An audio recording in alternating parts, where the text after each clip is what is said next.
Diyan natin lagay kasi yung mga regalo na yan na iba guys, hindi akin. So, ayan guys. Bubuksan ko lang yung akin. Regalo. Okay guys, buksan natin. Tingnan natin kung ano yung laman.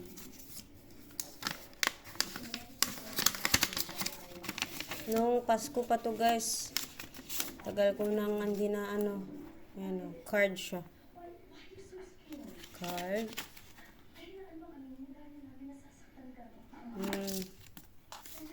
It's sweet.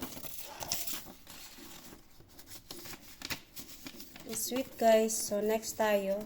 Alam ko na yan eh. Meron natin kandila. Meron tayo dito isa pa.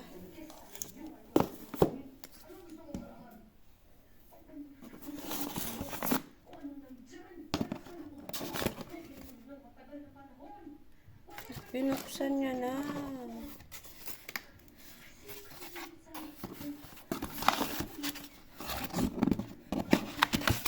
Tapos na itong carton.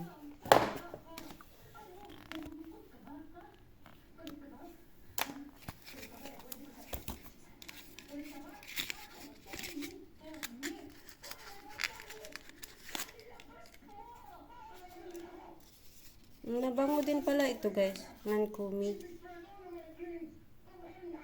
Okay guys, continue tayo mamaya. Bye!